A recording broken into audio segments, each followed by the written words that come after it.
Okay, good morning, everybody. We are going to get going here in just a moment. Again, for those of you that are on Zoom, we put the slideshow, close the door here so I don't disturb everybody. We put the slideshow I'm sorry, I just put the slideshow on. We put the breakout sessions into the chat. If you are watching this through YouTube TV or someplace else you're watching it after and you want the breakout sessions, you can just email me or text or call me. My phone number is on the screen now. My email is bill@rogbeyond.com, and I'd be happy to send everything to you.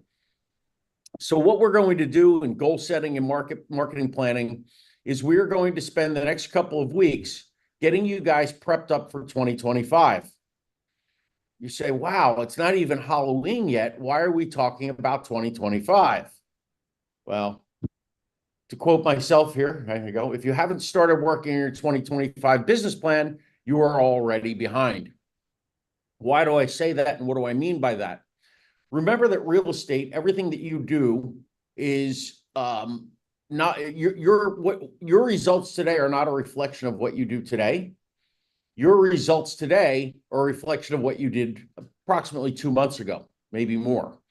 And, I'll get back to that in a second, but even businesses, if you work for any type of a corporation or things like that, they do business planning meetings usually in October. The reason is when 2025 comes, they want to walk in the day or two after New Year's, come back January 3rd to work and not say, what are we going to do this year, but have the plan already in place. This is what we're doing this year and hit the ground running. I want you guys to hit the ground running. So to go back to the other part of what I was just saying, I've said this to many of you before. When a realtor comes in and maybe they have 4 closings in a day, someone makes a comment, wow, they're really busy. My comment back is, I don't know if they're busy now. I know they were busy 2 months ago. Everything we do in real estate, the results are usually a couple months off. So if you're making phone calls today and you make phone calls tomorrow and the next day, and you continue to do the right things every day, your success will start showing in 2 to 3 months.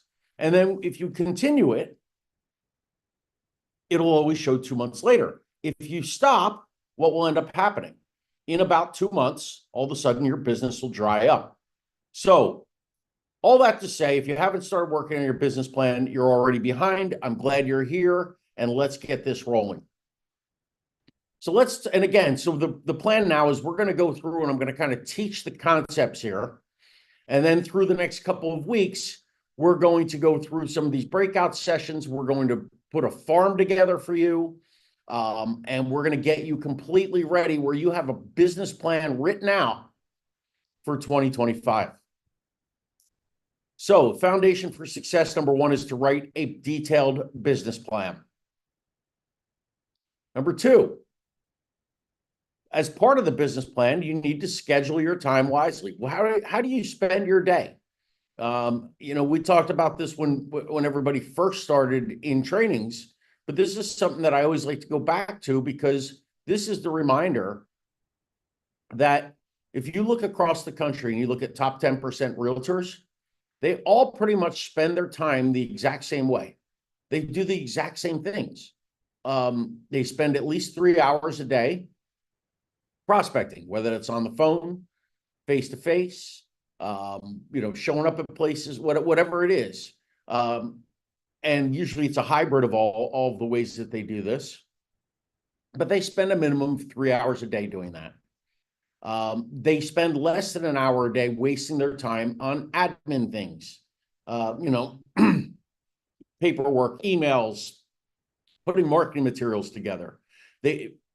One of the biggest time wasters that I see that realtors do is they spend so much time doing setup type things. Oh, I'm going to get this system together and whatever. Not that those things are all entirely bad, but they are bad when they take away from the time that you should be spending face-to-face, ear-to-ear, or texting or messaging back and forth with clients.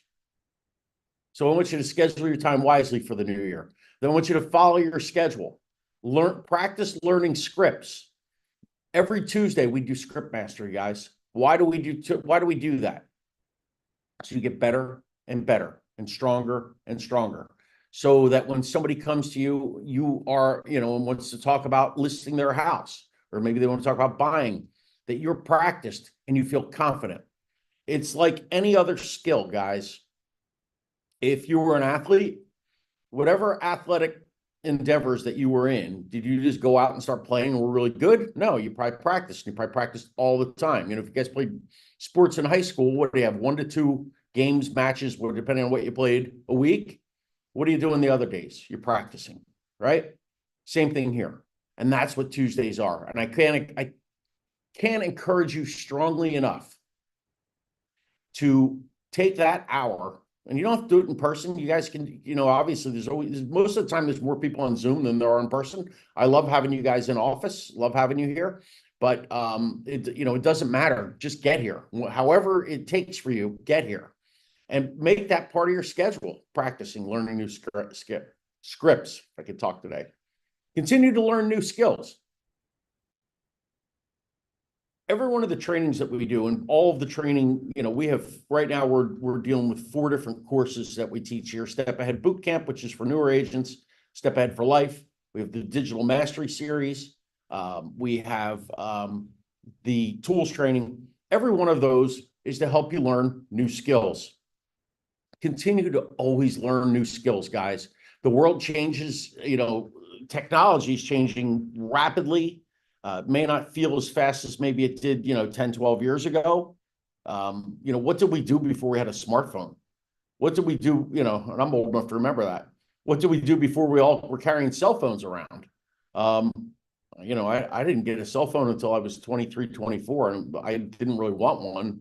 I owned a business, kind of had to get one. And now it's like, my phone's right here. It's always right on top of me. The world changes. So it's important we stay up to that and learn how to do things and learn new skills. The business changes. We were doing trainings in 2020, 2019, 2020, 2021 about how to make your offer stand out when a house went on the market and there were 30 different offers. We were talking about strategies like, how to create offers that went over asking price, but only beat the other offer by $500 or $1,000. What was the right number? Don't just put, if you're going to do $500, 500, do like 527 just to beat it. If somebody else did 500, we were going through all of that. Guess what? Right now, we don't need that. There's plenty of houses on the market. But guess what else is probably going to happen? I haven't done this training in quite some time. I'm going to start dusting it off and get it out again. We're probably going to end up having either some short sales or foreclosures coming through on the market. Expired listings have become and are becoming more of an item. That was something I've always taught expired listing training or scripts just because they are a part of the business, but they were not really, there was nobody was coming in saying, oh, I got a listing. How'd you get it from an expired listing in 2020, 2021? It just wasn't, they weren't out there. 5 years before that, they were everywhere. Well, guess what? They're starting to come back. So that's why it's always important to stay up on things and learn new skills, both in the industry and again with technology. Most important is implement. Why do I have that written like that? And why we can write the most beautiful business plan, but if you don't go every day and work that business plan, what's it worth?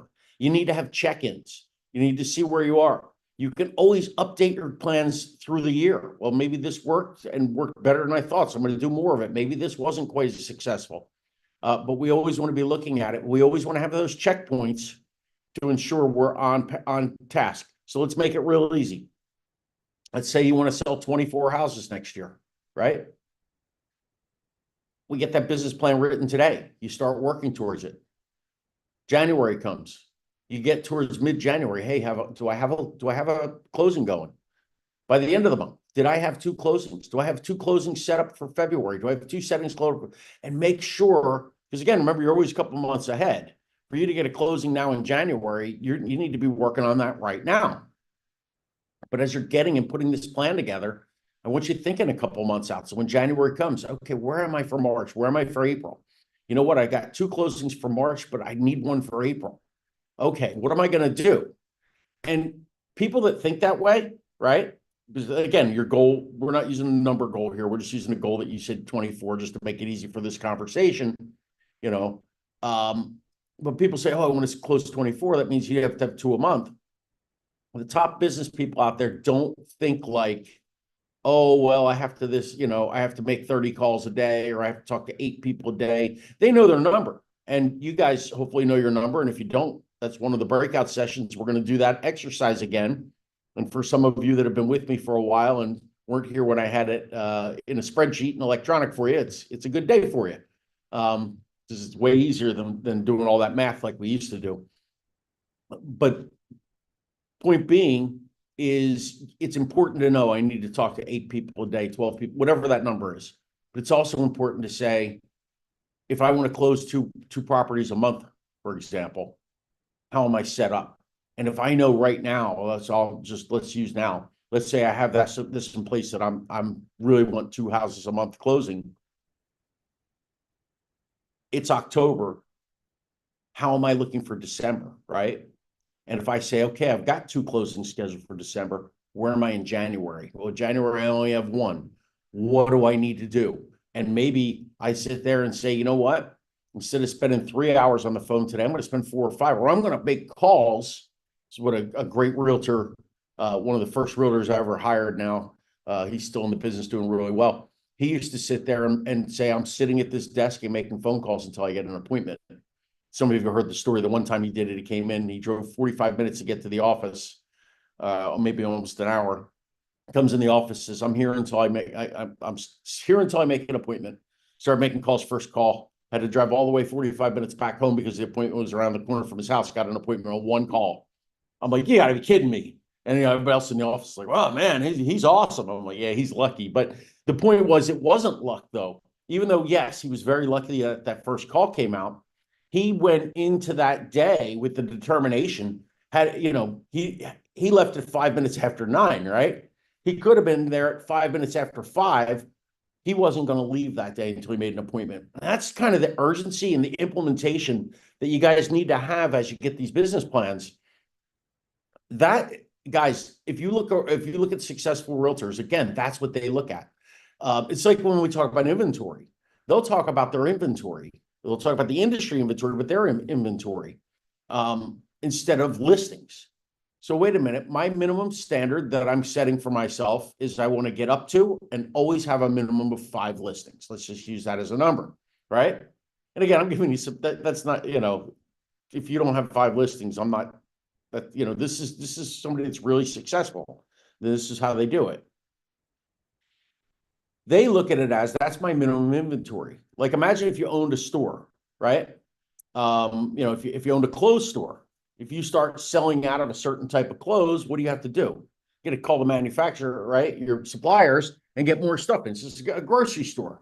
Hey, we're, Wawa, they're running out of my tea. They better darn well get it here. And the manager in the Newport Richie store knows that. She sees me come in. I have your tea, Bill.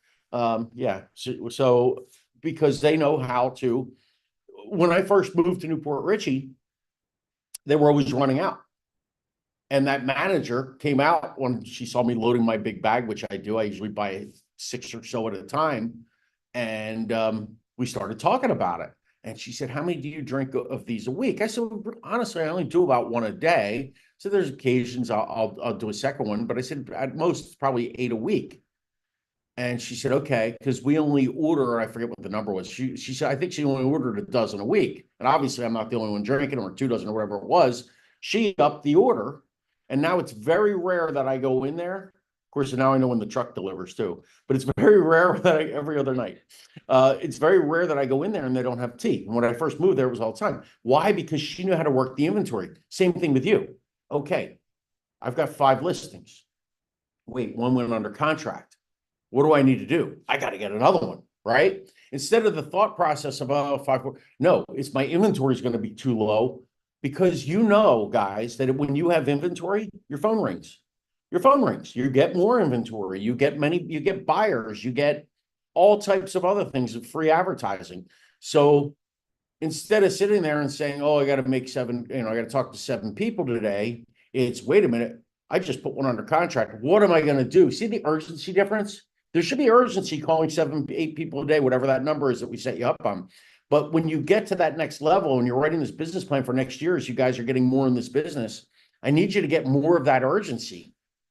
Because what I see with most realtors, and it's unfortunate, every realtor that I've ever met, and I'm gonna go a little on a limb, but I feel this way. Every realtor that I've ever worked with, and every realtor that I've ever met, has the potential to earn a 6-figure income every year. Okay, slow year, fast year, fast year, good year, bad year, whatever the economy's doing. Why do most of them not?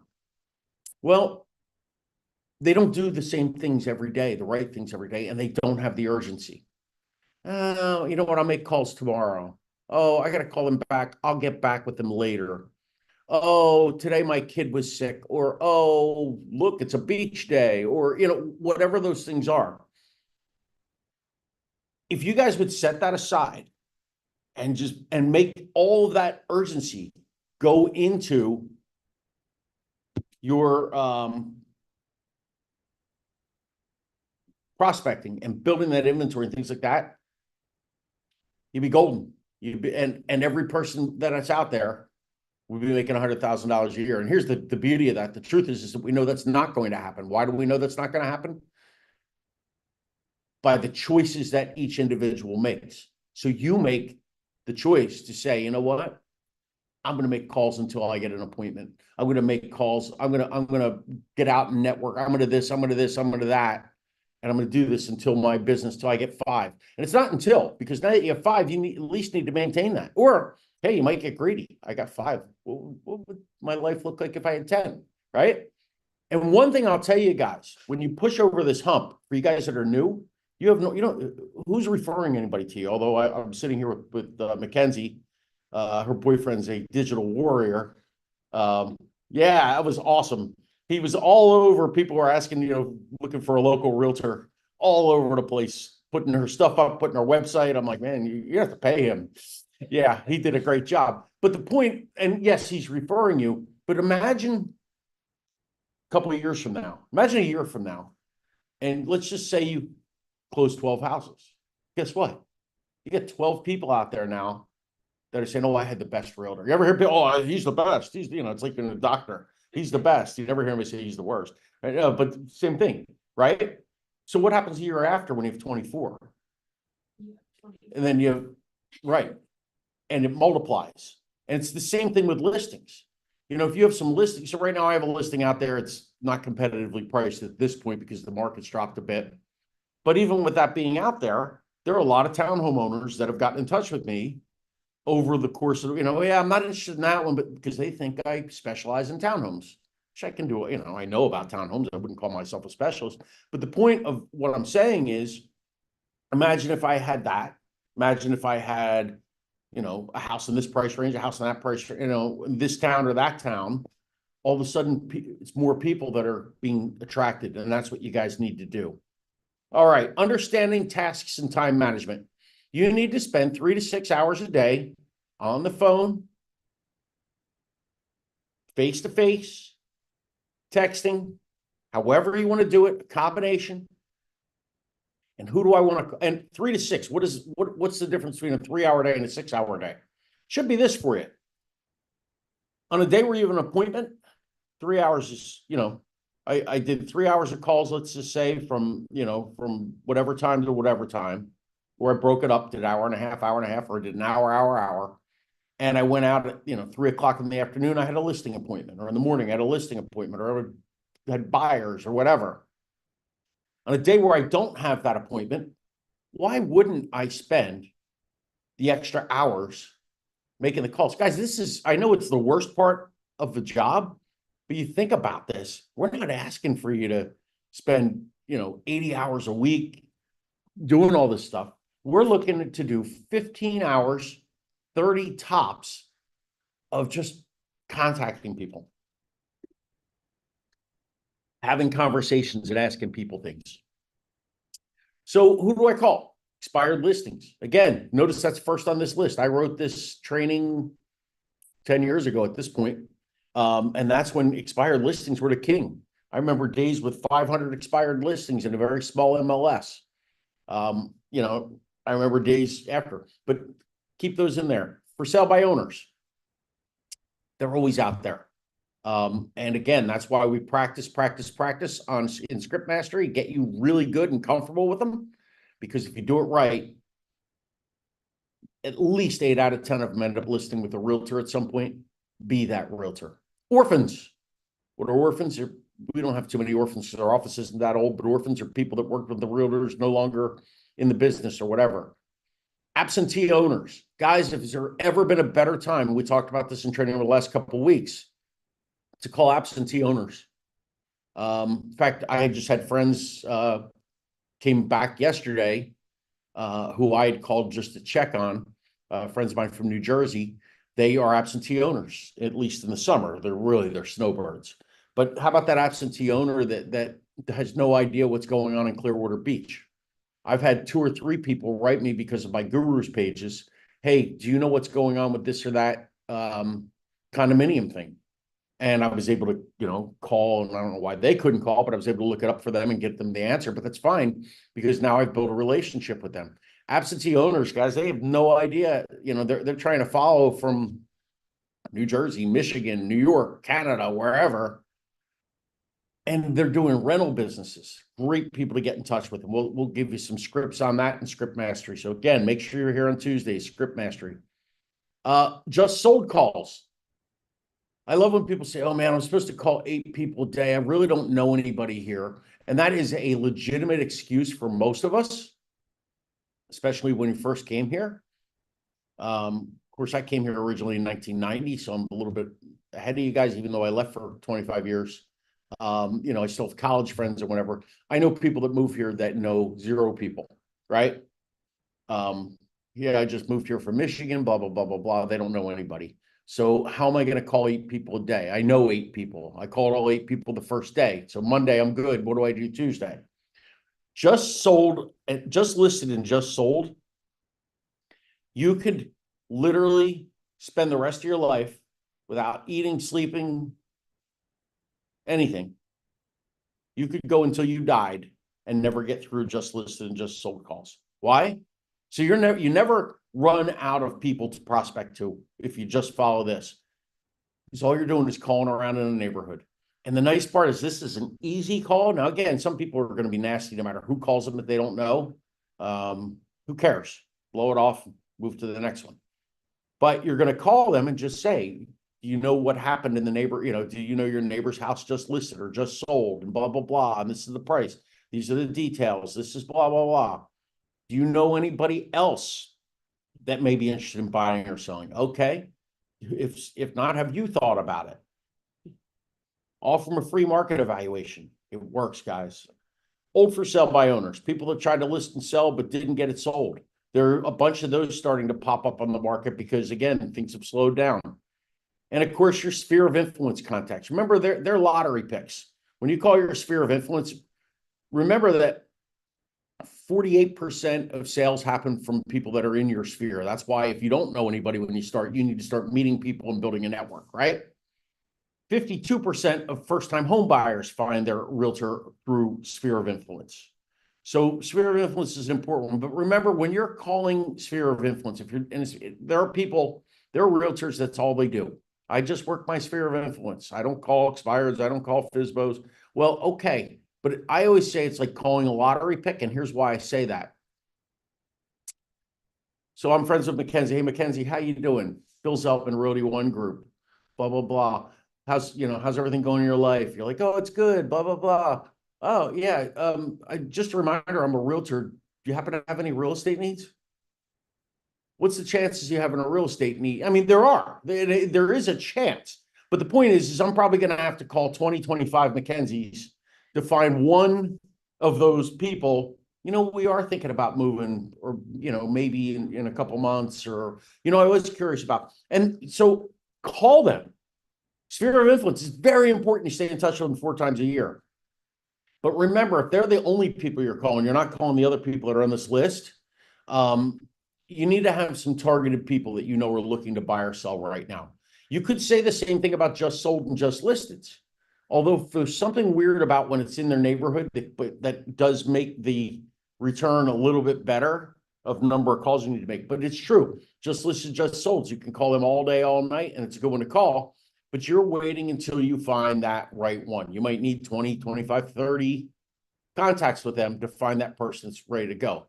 But isn't it worth it? Imagine you get one of those a week. That's 52 appointments a year.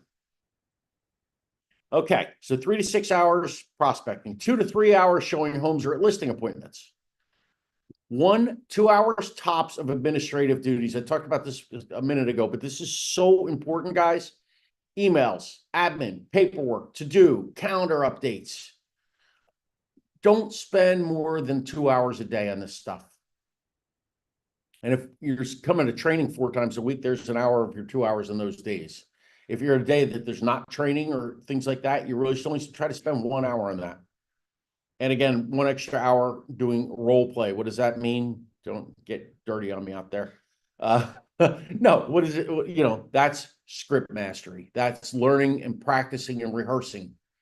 Trust me, whatever you do today, when you call an expired listing or you call it for sale by owner or you call your friend, if you practice it, what are you going to sound like by next week and the week after and the week? You're going to be so polished and so good, and you're going to be ready. That's why our objection handling classes are so good, because you learn how to make stories in your own head to overcome what people have. Let me tell you, when somebody says, "Oh, I don't want to list for that price," or "Oh, I don't want to pay you 3% commission," or whatever, we're going to teach you to have anecdotes that just come to you naturally.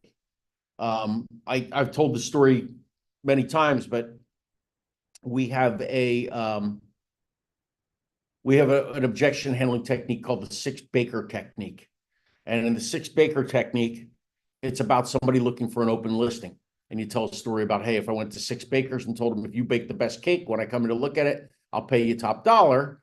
Who's going to start baking the cake? Obviously, nobody is, because they don't want to waste all those time and materials knowing they only have a 1 in 6 shot to have the best cake. Same thing with the realtor.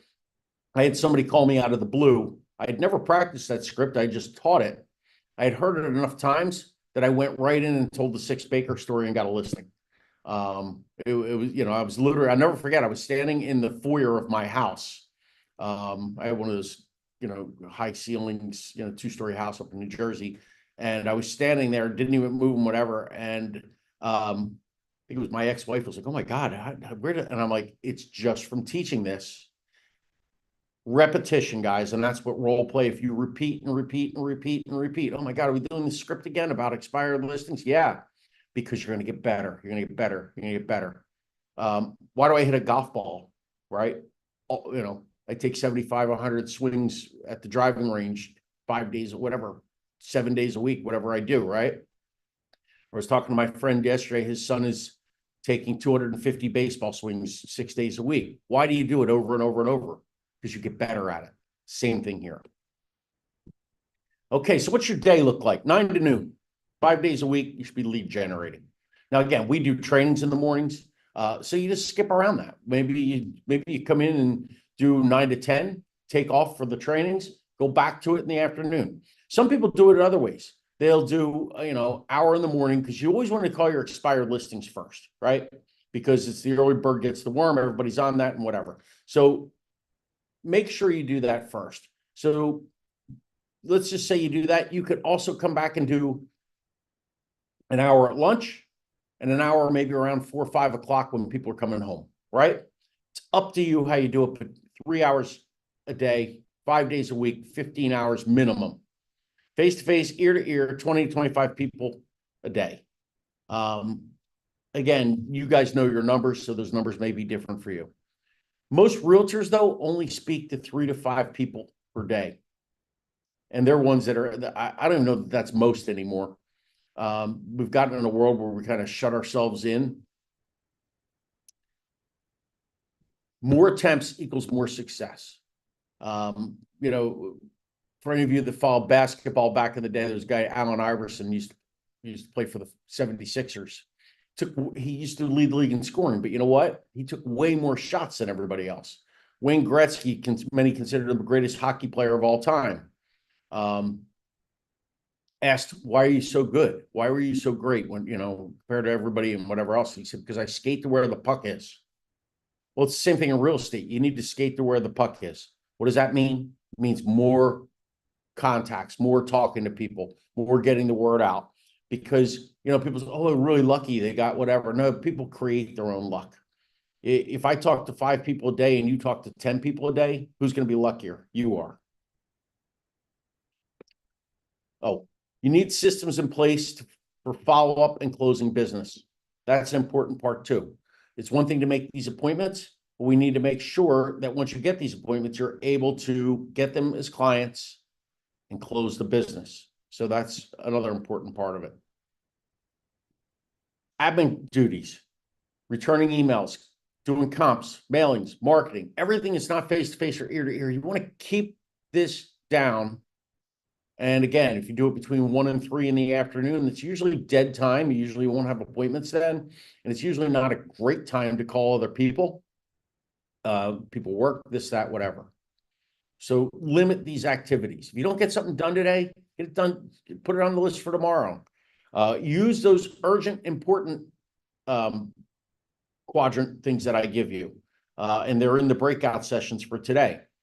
How urgent is it? How important is it? Is it non-urgent, which is the place you want it? You want things that not urgent and important. That should be your sweet spot. Certain things are urgent and important every day. It's urgently important today that you reach the number of people that you need to talk to, right? Obviously, that doesn't change. But if something's urgent and not important, why are you doing it? So you prioritize these things, put them on the list. And limit these types of activities. If you can't get it done today, put it off until tomorrow. Late afternoon, early evening, depending on when you make the appointment, you should be working with buyers and sellers. You should be out showing houses. You should be listing appointments, those things. If you don't have an appointment on a particular day, does that mean go to happy hour? No, you should be having more phone time. And by the way, happy hour, I have my friend Helen in New Jersey. I think she gets all her business she's Catholic. I think she goes mass in the morning and gets appointments and goes to the bar in the afternoon. I don't know what her liver looks like. She's about 78 years old now, but she's still doing more business than anybody else. So it doesn't mean don't go to happy hour, but what it does mean is if you don't have any appointments, however you're going to network, whether it's the phone, whether it's going to a networking event, whether it's face-to-face, whatever, make sure you get more time. So creating a plan. The Realtor business plan, and you guys have this in the breakout sessions. Again, they're in the chat, or you got the email? Okay. Ask yourself these questions. What are my personal objectives? I keep getting objections and objectives confused today. What's wrong with me? Objectives, personal objectives. What do I want to accomplish in 2025? I want to sell X number of houses. I want to make $150,000 this year. I want whatever that is. It doesn't, that's a personal thing that you write down, that you think about. I like to get realtors on a path where they think about try to make it like a real job, right? So in a real job, what, you get paid every other Friday? So what if you could get yourself in a situation where you close 26 deals in a year? Are they all going to close every other Friday? Of course not. But if that's kind of your thing, it's a great way to be. You may not want to do that many your first year.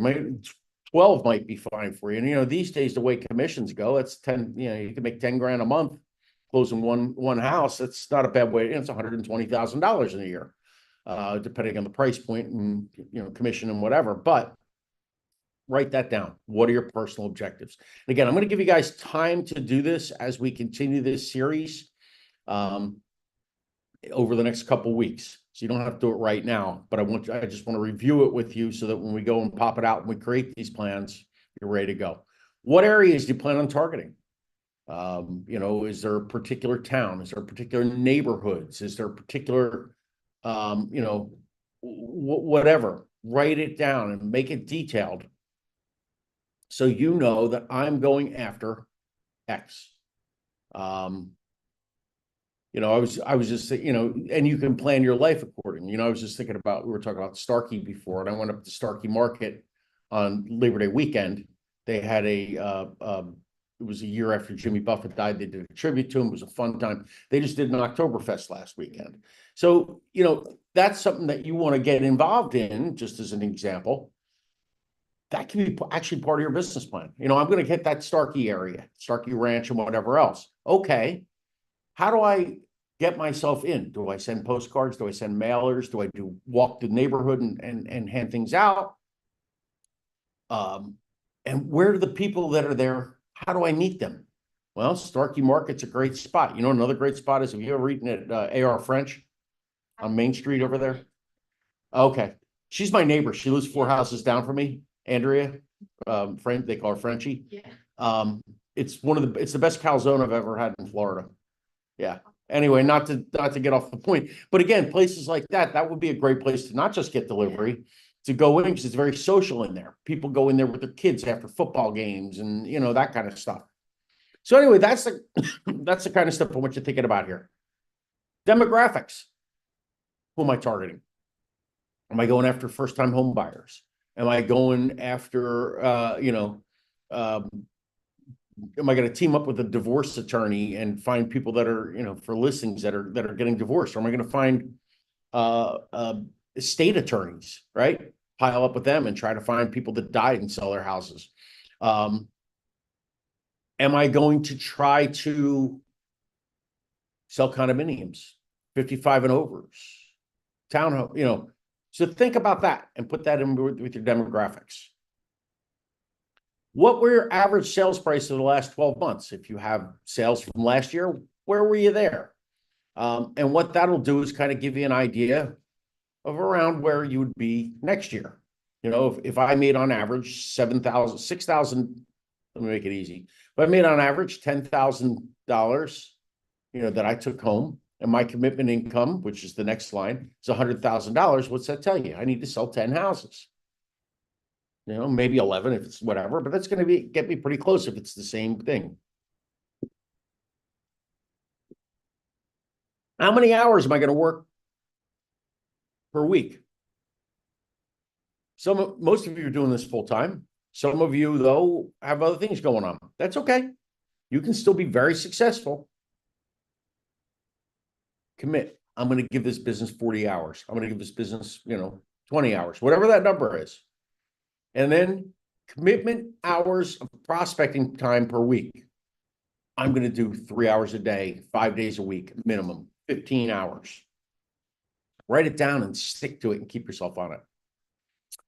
Next, what activities am I going to do? We gave you a bunch of activities here. I'm going to call this person. I'm going to call that person. Maybe I'm going to get involved in an organization.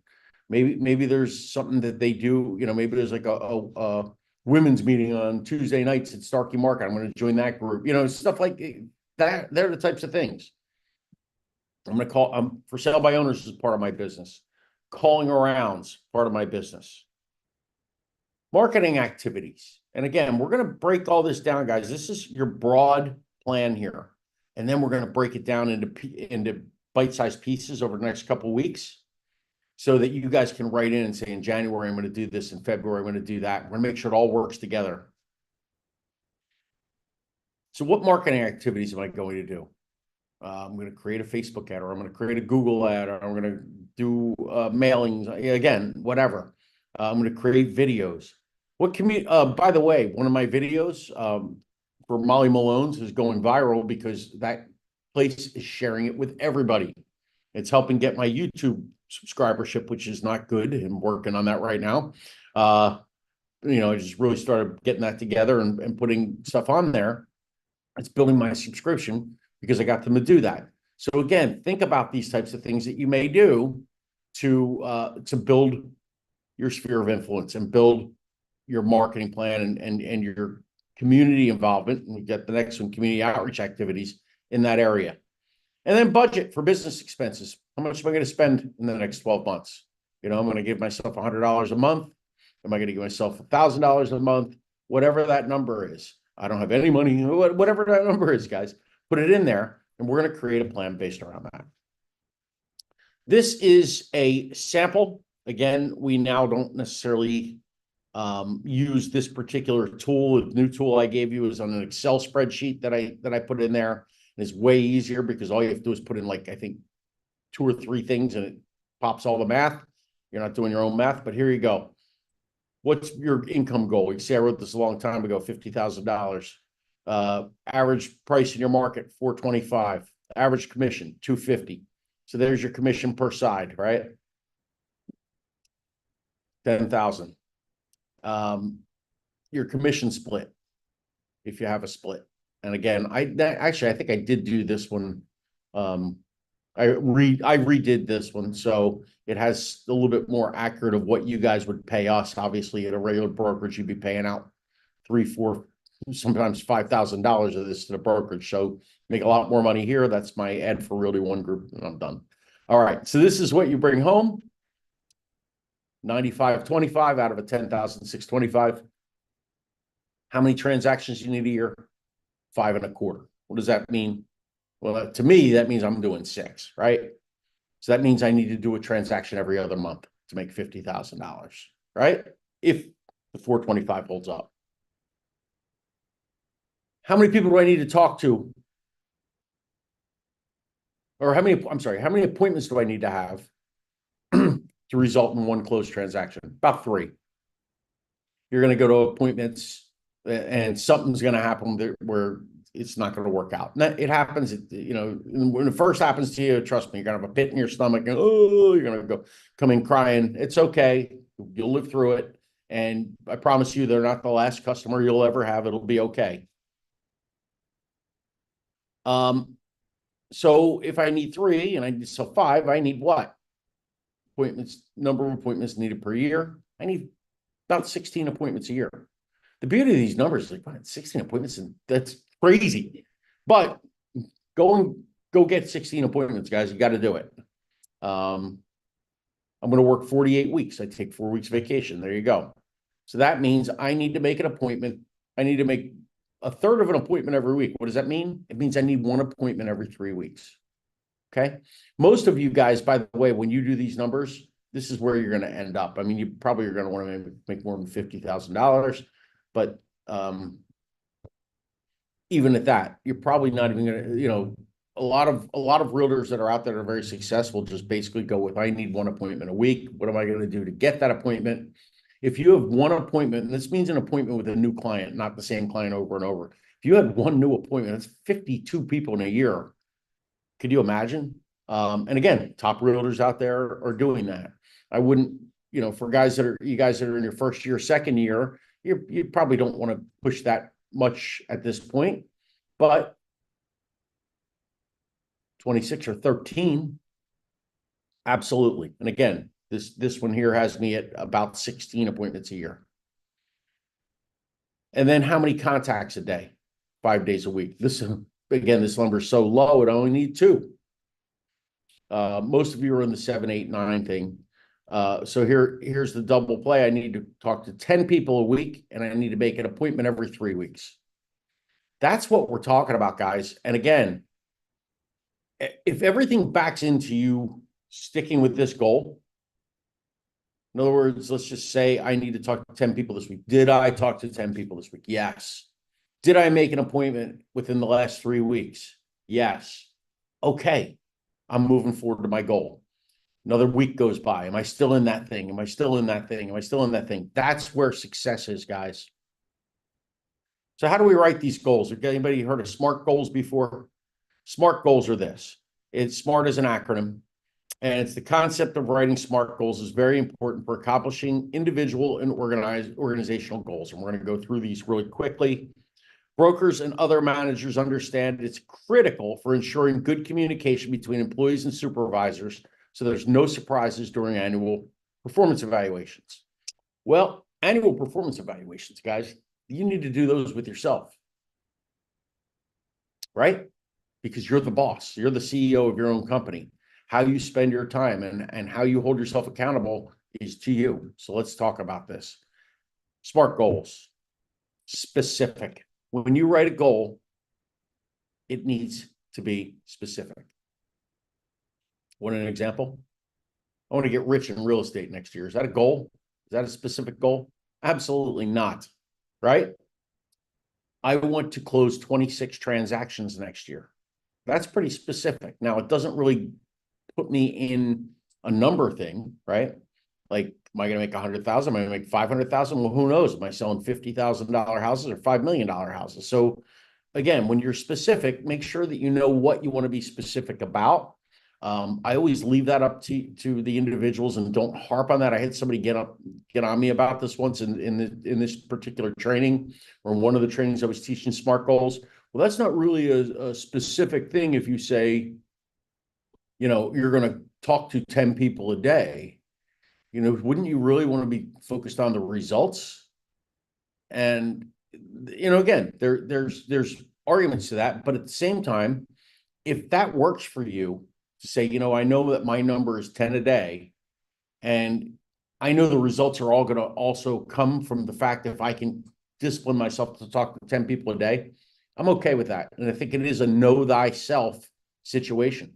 I want to make specifically, I want to make $100,000 in 2025, right? Okay, that's very specific as well. But how do I get there? And building that map. So make your goal based around you, and I will work with each of you as we do these to ensure that you're in a good place. Okay, second one is measurable. You need to be able to measure your results so that you have tangible evidence that you've accomplished your goal.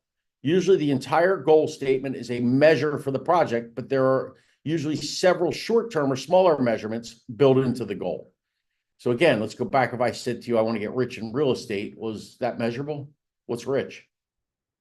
Right. Measurable is, I want to close 26 transactions next year. I want to make $100,000 next year. Something that at the end of the year, did I get there or didn't I? Right. The problem with people just looking at this as a long term, I want to make $100,000 next year. Okay, well, guess what? I got until December to do it. So I don't go in with urgency in January. I got all year. I don't want you thinking that way. I need you to break it down into short term. So if I want to make let's do $120,000 in 2025, somewhere in January, I need to be telling myself I need to make $10,000 this month, right? And in February, I need to make $10,000 this month. And if I break that down, okay, well, what do I need to do to make sure that I have $10,000 coming in this month, this month, this month, this month, as opposed to I just need to make $120,000 for the year and don't think about the short term. So you need to measure long term, but also have short term goals and measurements in there. Okay, A is attainable or achievable. I put here, same thing. I want to make $10 million this year in real estate. I've never been a realtor before. That's probably not going to happen. Do something that make a goal that you know that you can achieve with a stretch. Okay. So give yourself a little bit, so you push yourself. The goals should be achievable. They should stretch you slightly so you feel challenged, but defined well enough that you can achieve them. You see companies will do this when they give numbers. I want you to reach blah, blah, blah, blah, blah. And it's a number that the person can't reach, right? Or the business unit can't reach. What happens? I can never do that. And they throw their hands in the air and they become disengaged. Oh, we can do that. Well, it's going to take us a bit, but we can get there. That's an achievable goal. Something that you feel as though you can reach, but you do have to push yourself. You remember, you must possess the knowledge, skills, and abilities to achieve the goal. All right. R, realistic. Results focused. Already did that. Results focused. Goals should measure outcomes, not activities. Again, that's the argument going in. If you say, well, I'm going to call 10 people a day, 50 people a week, all right? That's a activity But again, if my goal was I'm going to talk to 10 people a day and I'm going to have an appointment every 3 weeks, I'm okay with that because in real estate, because I know that those 10 a day are going to get me to where I want to be, which at the end of the time is going to get me to my financial goals. If you're truly learning about SMART goals, however, it should be results focused. Really, did I make $120,000 or did I not? That's the end result. Because again, for what if for some reason 10 a day didn't get you those appointments or whatever else? Well, wait a minute, I should have been more focused and done 12 a day or 11 a day or whatever. So that's why they say that. But again, for what you guys are trying to do, I'm good with it. Time bound, the T has to have a time frame. Someday I'm going to be rich. Okay, again, not specific, not measurable, probably not achievable because I really don't have anything else going for me. What are the results? I don't even know, it's not measured out. And when am I going to do this? Goals should always be linked to a time frame. It creates practical sense of urgency or results in tension between the current reality and the vision of a goal. Without such tension, the goal is unlikely to produce a relevant outcome. Sadly, I've seen people get themselves in trouble in real estate. They come into this business, oh, I'm just going to start learning. They start taking my classes. And instead of going out after the classes and implementing and doing what we teach you to do, okay, you got through this class. That's great.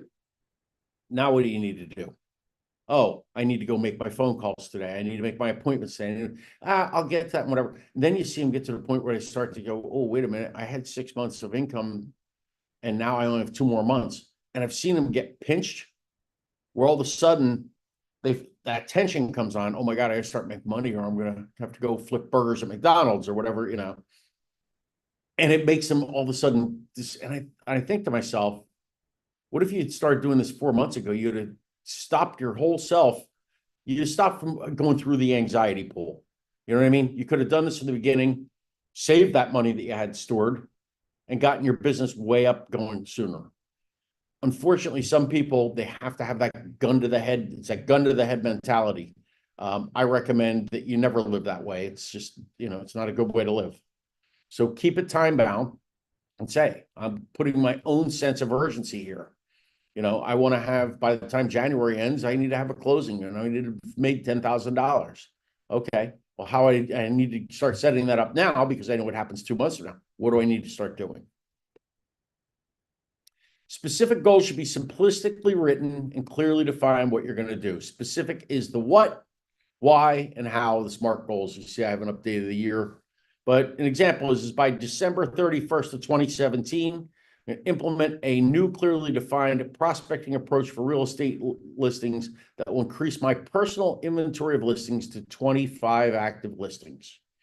The approach includes a daily implementation of marketing strategies that targets expired listings. So how am I doing this? FSBOs, sphere of influence, community outreach, absentee owners, and referrals. So let's explain the example. Implement a new, clearly defined prospecting approach for real estate listings. That's the what. What's the how? A daily implementation of marketing strategies that targets expired listings, FSBOs, sphere of influence, community outreach, absentee owners, and referrals. Why?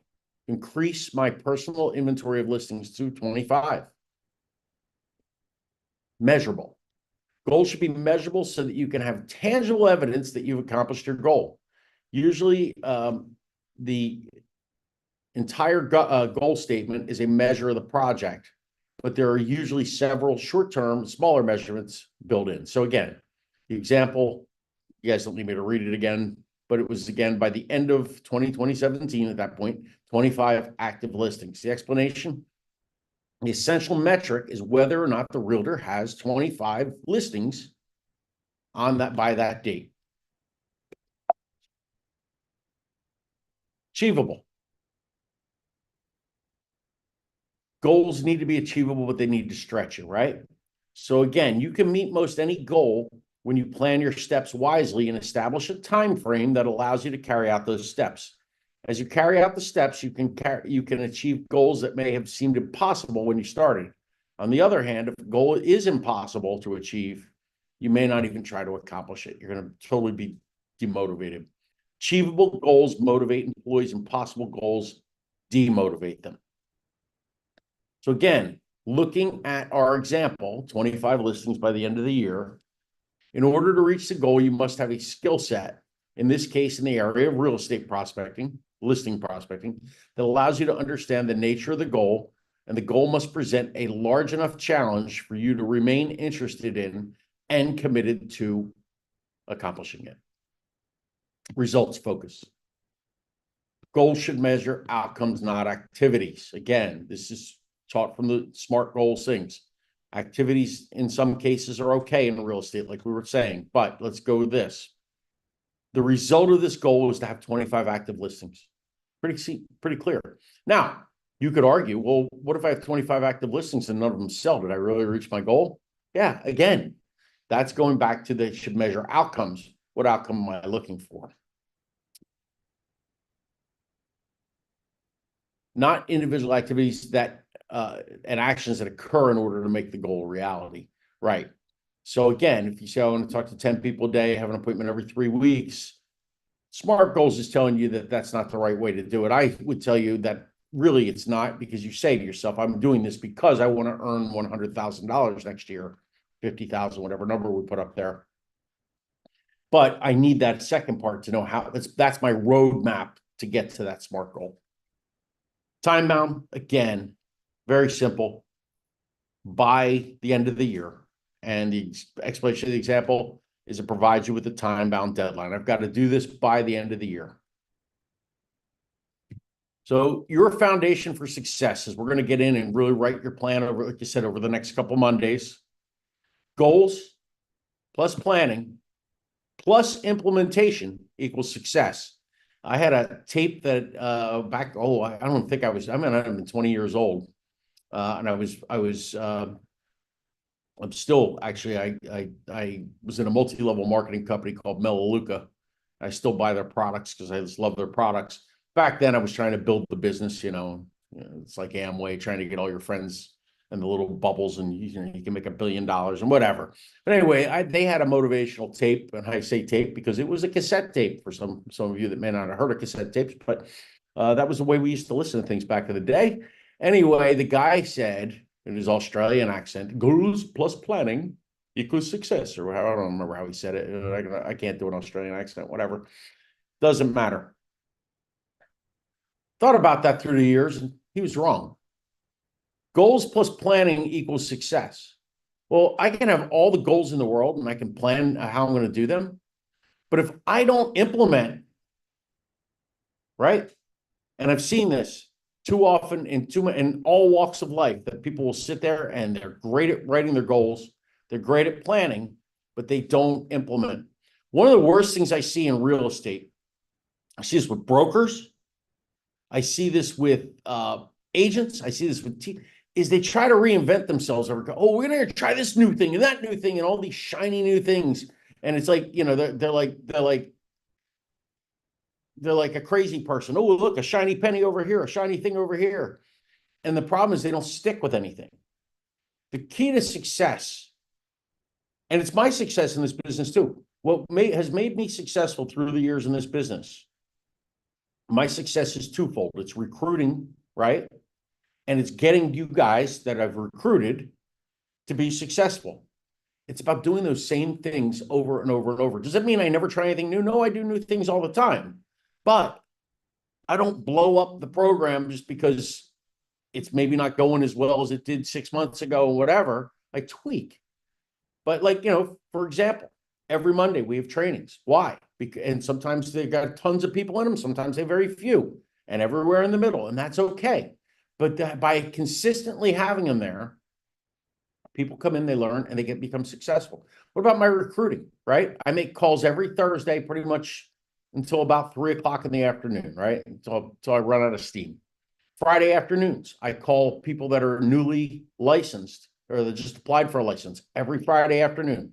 I grab the list here, I go home, I get in my office, close the door, and I make those calls for an hour, 2 hours, 3 hours, whatever it takes, right? I do it every week.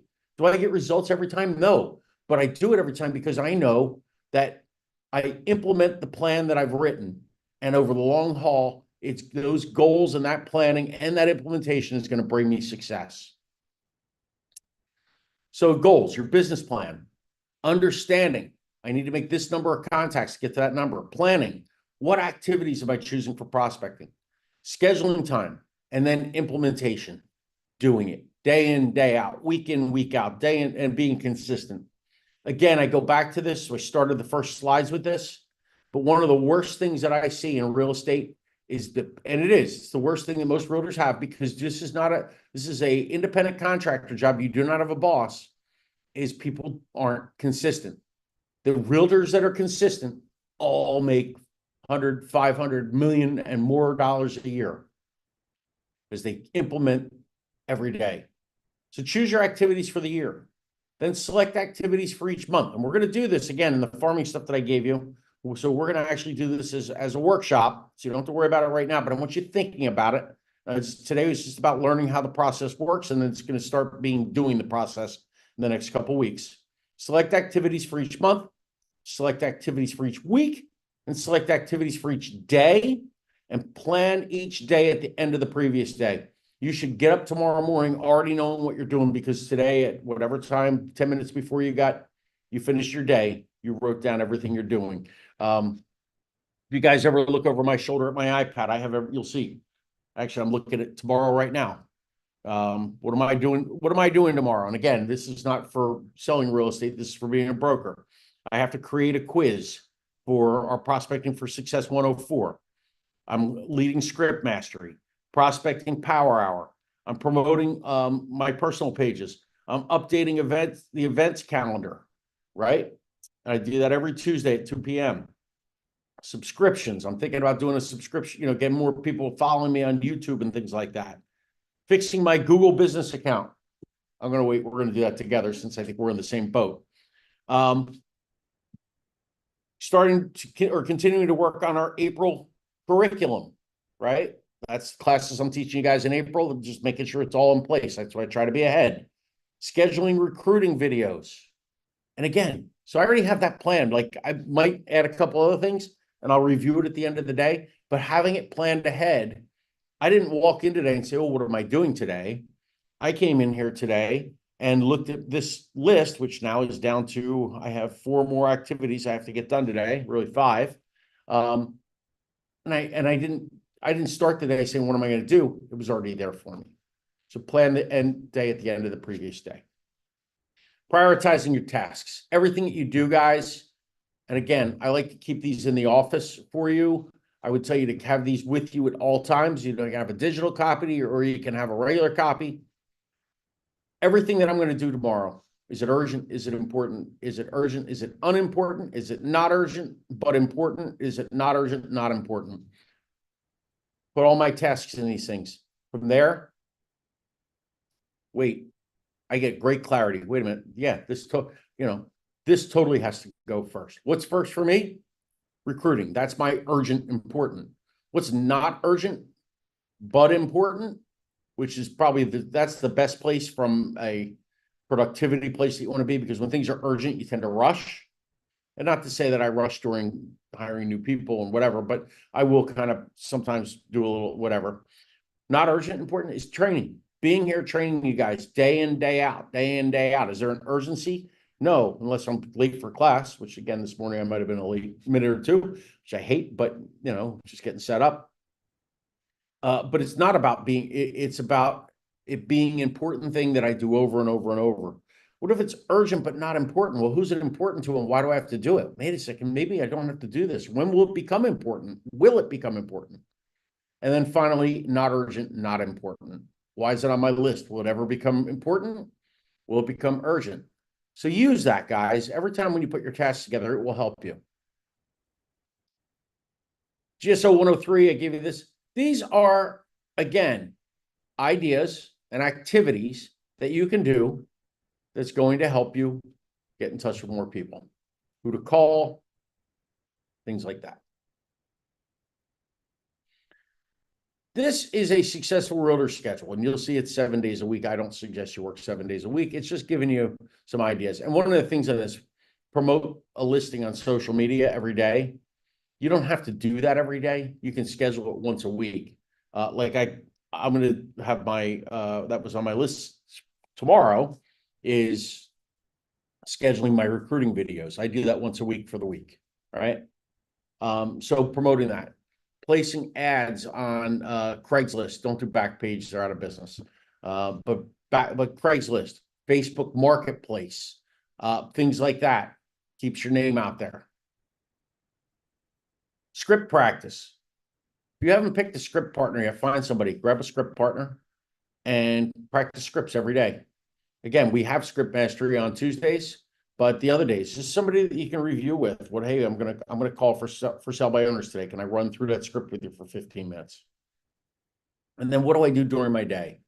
Calling expired listings. Again, first thing you do, 9 o'clock every day, you should be doing that. Calling FSBOs. A nice to meet you follow-up call. So you met somebody wherever, at a networking event, whatever. Always call them the next day. Hey, it was great meeting you. Just sold calls.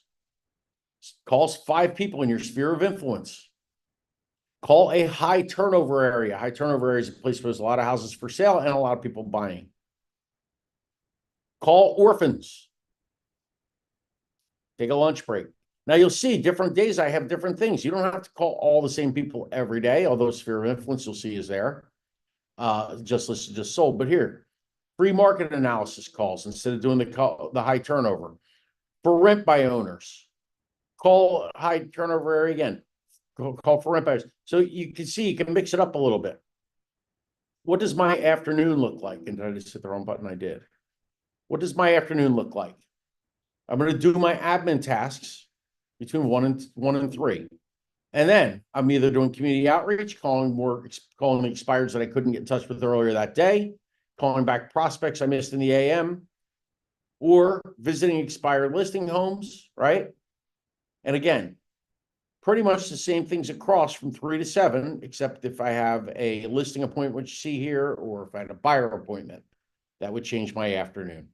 If I don't have an appointment, and that, guys, is truly what the top 10% of realtors all across the country, this is how they spend their day.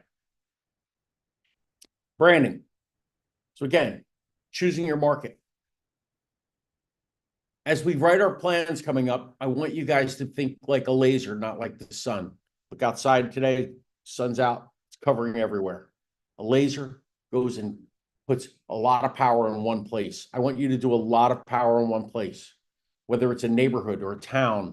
Don't go any bigger than a town, guys. I'm going to do all of Pinellas County. I'm going to do all of Pasco County. No, you're not. It's too much. Maybe at some point as you get bigger, you can certainly want to spread out, but start. Does every person on your block know you're a realtor? Does everybody on the house in the street behind you know? Right? Does everybody in your neighborhood know?